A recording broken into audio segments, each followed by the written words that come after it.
All right, what is tactical micromanagement? Now, micromanagement is a very handy tool during battle because it allows you to relocate units within a battle group to another position, benefiting your strategy. So, for example, I have here a battle group that is made of one line infantry and one light infantry.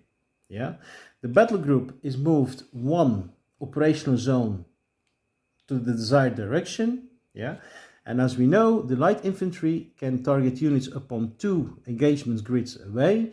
The light infantry is not able to target that far. You can use micromanagement simply to relocate the light infantry to the front line and then target. So let's do that again. I move the unit with the movement. I use micromanagement and then I engage using one action point. Yeah, so you see this very, very handy. The same can be done if you're using, for example, a brigade, which is 2 regiments of 4 units. You move the brigade to the front line where you want it. And in this brigade, there's one unit, a guard unit. This is a powerful unit with a damage value of 2 points when they're charging. You can say, okay, I'm going to use this unit, put it to the front after the movement. I'm going to charge it. Yeah, with your powerful charge, you can do a lot of damage. So this is a simple way, an easy way to explain how micromanagement works. It works within the same engagement grid, engagement square. You can relocate units from position, and it also works that you can relocate units in position in one engagement square from your initial position, which means this unit can be placed there, there, there, and there, and there. Yeah, so this is micromanagement. Another example of micromanagement, the brigade moves forward and redeploys into line formation like this. So the movement relocation is at the cost of no action points. This is the advantage. So you can reposition your units as you see fit without the use of action points. So for example, if I have here this brigade, I move it to the front. I want to redeploy them into a battle line that enables me to target units to the front. Both units here have a fire range of 2 squares. They can target these units by firing. Yeah, so the redeployment from column to line formation is just the use of micromanagement. Another handy way to use micromanagement is to redeploy your units into square formation. Now, there's a cavalry unit nearby, and you say, okay, I've moved my units from this position to here, yeah, but you know there's a cavalry unit that can threaten this brigade. So what you can do, you moved it to position, you fired, yeah, that's one action point in combination with engagement, in this case firing. After firing, you redeploy the units into a square formation in the same engagement grid. This combination with moving, firing, redeploy using micromanagement is just one action point. You can see how powerful this is and what the advantage this brings. Yeah.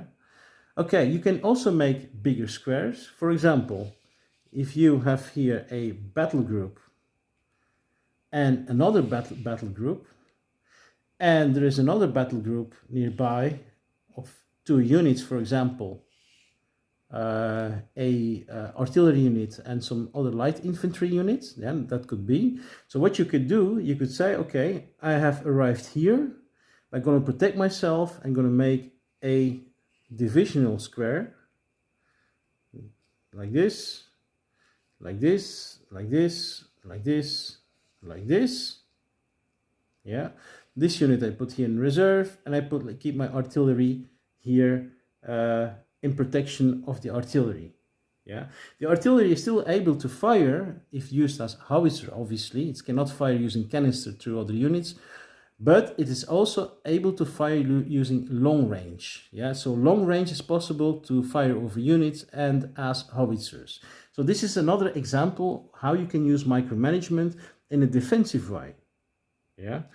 The advantages is in forming squares, generals can also be deployed inside to exert their influence at this part of the battlefield while protected against possible charges.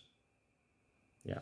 Remember, squares can only be broken using lancer units, but we are going to explain that in another video with the cavalry charges and what their abilities are. But for now, it's important to understand how micromanagement works. Another example, I move this brigade to the front. Yeah. This unit, you have to imagine this unit has only 1 life left, okay? What you could do, you could fire the unit and hopefully have a shot, yeah? Then you can relocate the unit to this position to be protected, yeah? You could then, from then on, form another square because there's possible another cavalry attack that is coming, or just stay in formation, but your weak unit is protected using micromanagement.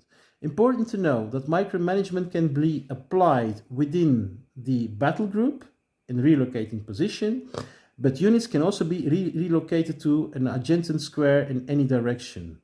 Yeah, it can be relocated to here, to there if you want to there, but only 1 unit per turn can be relocated. So it's not allowed to move this one and then, for example, fire with this one and then return with this one in the same turn. No.